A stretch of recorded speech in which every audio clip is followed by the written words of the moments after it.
Hello everyone, today we are talking about another book. So today we are talking about this book, Buckland's Complete Book of Witchcraft by, of course, Raymond Buckland. This is the 25th anniversary edition. I think it's the only one you can really get anymore. And also I have this Joker looking thing because I got a zit right here, so just like, we acknowledge it, breaking out, stress is fun, moving on. So this book, the first thing I want to talk about is the fact that a lot of the other reviews I've seen forget a little small detail. This book, while it said it is the complete book of witchcraft, is really telling of the times it came from. So, as a quick, really simplified history lesson here, when Gerald Gardner and, of course, Raymond Buckland and a few others, there's a handful that were kind of the main leaders that brought the craft into the light and started really publicizing it, there wasn't that big of a difference. Wicca and witchcraft were kind of the same thing. Progressively, over time, it started to separate, and it got to a point where Wicca has its own different little microcosm of things going on, and witchcraft kind of got its own microcosm of things going on. But various traditions and beliefs and general concepts that stick to the two, but it wasn't always the case. It kind of just came out as one. And so this book, even though it says witchcraft and is aimed as being a witchcraft book, is really traditional Wicca. And traditional Wicca is not necessarily Gardnerian or Alexandrian, but it does fall into that type of Wicca. It's not modern Wicca, which really has changed quite a bit in our lifetimes and a little before us, depending on what age you're watching this, because my viewers usually are quite ranged in their ages.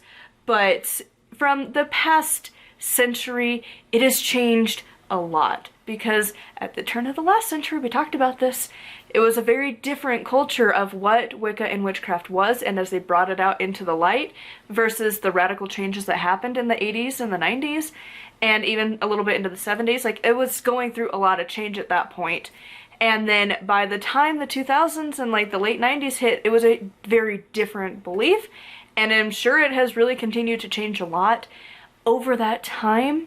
And so it's gotten really much more broad. There's a lot more traditions and a lot more of what is and isn't this or that and whatever. So we have to keep that in mind when we read this book. This is the guy who learned from, I believe he actually learned from Gerald Gardner, but he is old school Wicca. He is part of the old traditions. Even if he made his own a little tweak here and there, it's old school traditional Wicca. That being said, a lot of the stuff that people were like, that's traditional Wicca, guys. Like, that's what they're known for. It's sky-clad rituals, goddess and god, they are the one, all of the gods are their name, and you have these very elaborate rituals to do. Like, there's just certain things that are known traditional Wicca.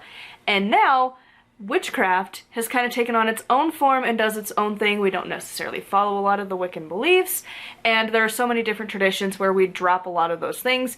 Don't follow the Wiccan read. We have our own codes of ethics and morals. A lot of witches will have varying degrees of where they land on the polytheism. If it's soft polytheism, like a lot of traditional Wicca is, or hard polytheism, where they are very distinct different deities, which is where I fall into the category. And how you do your rituals and what steps you're supposed to perform and all of that stuff. They're very different now, but when this was written, they were the same. So that out of the way, this book, if you are interested in learning about traditional Wicca, I think it's a really interesting read. I do think you should read through it.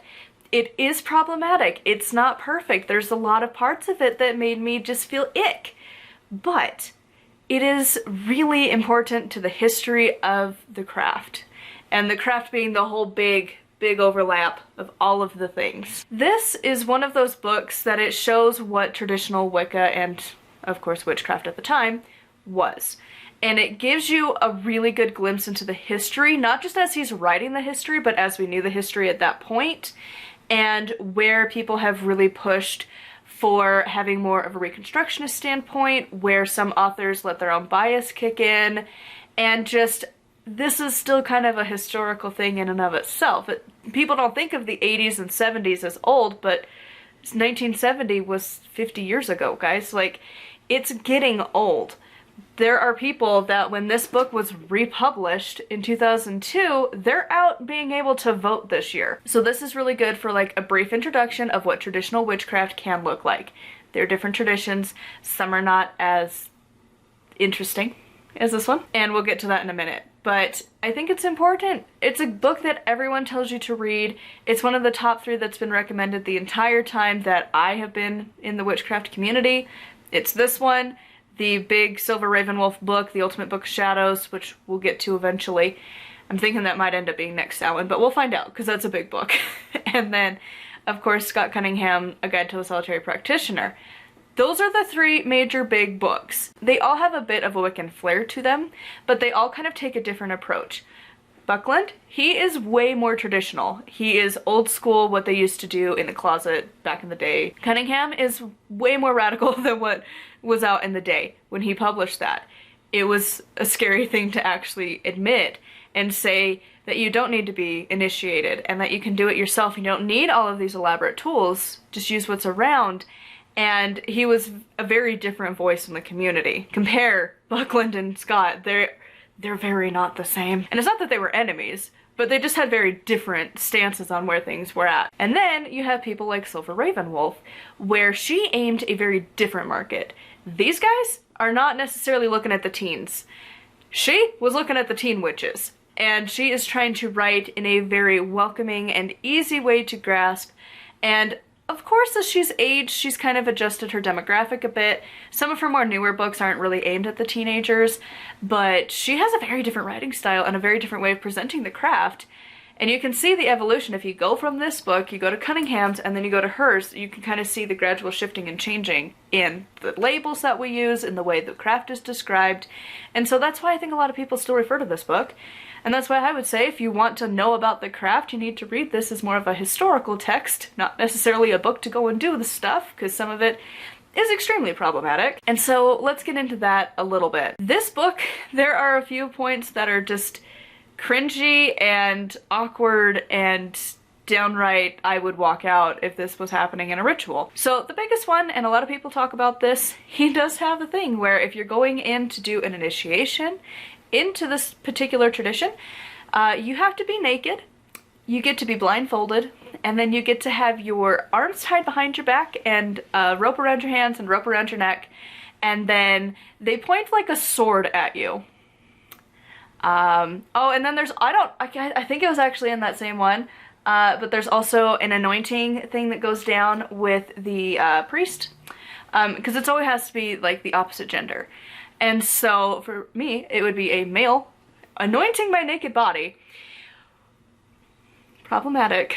And they literally are like, okay, you have to anoint the genitalia and the nipples, and you're drawing symbols, and I'm just like, ugh, no, hard pass, nope. There's a lot of like kissing involved, and I don't know if it's like lip to lip, which is what I'm imagining it is, or if it's like the cheek thing, which I know is a cultural thing and some people do it and some people don't. I'm in the hardcore pass, please don't at all, it's so gross.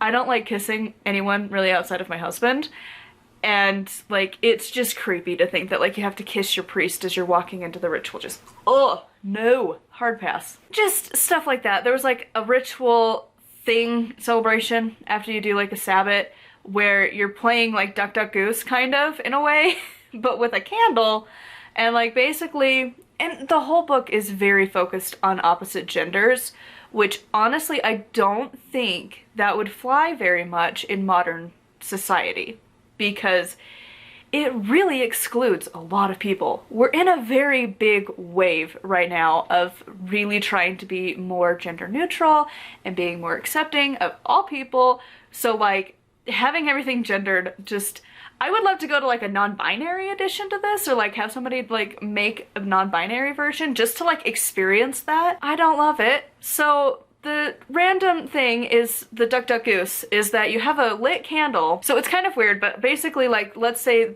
there's a girl who's on the outside of the circle and she's trying to blow out the candle, and the candle is getting passed to all of the males in the group. And then once she can blow it out, they kiss and then swap spots, and then the candle's relit, I guess, and then now it's passed between the women, and he has to try and blow out the candle while all naked, and then try to blow out the candle and then kiss her and then continue the process. I just, ugh. So it's like random stuff like that that just kind of catches you and you're like, no, not for me, but for other people. But ugh. And like it goes into a lot of detail on like how to do sex magic, like how to do it.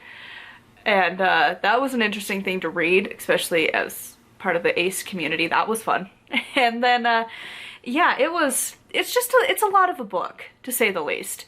And so because of that, like there's a lot of things that can be very problematic. Everyone has different things that they have issues with. A lot of people struggle with the historical inaccuracies, which is like, you're gonna find that a lot. That's a big thing in the pagan community. A lot of the books, you just kind of take it with a grain of salt for the historical part, and you go to other people that maybe aren't involved in the community for like the historical lessons, for like actually very historical, because there's a lot of misinformation on the past.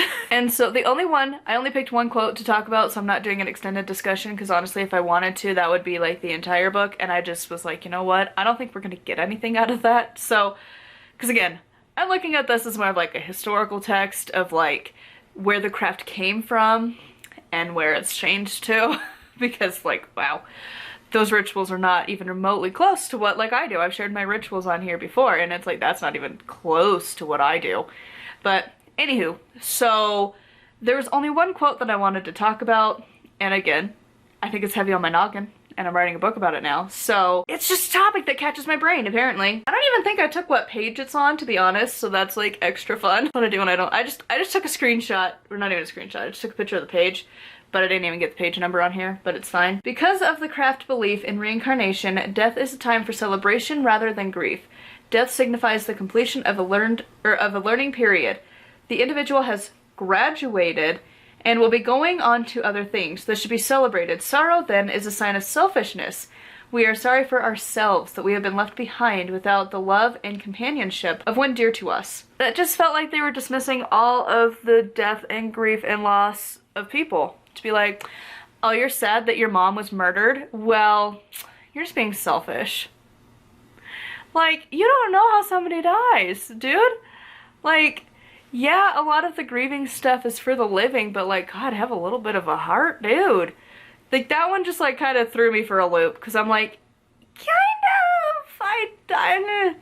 like, it's a thing, and I'll probably end up writing about it in my book of like where I stand on the idea of like how much is fate, how much did you pick of your death and stuff like that. But like, dude, like, have a little compassion. Like, oh, I'm just thinking of like all of the bad deaths that have happened. Not everyone has a good death, and there are bad and good ways to go, and it's just like, what?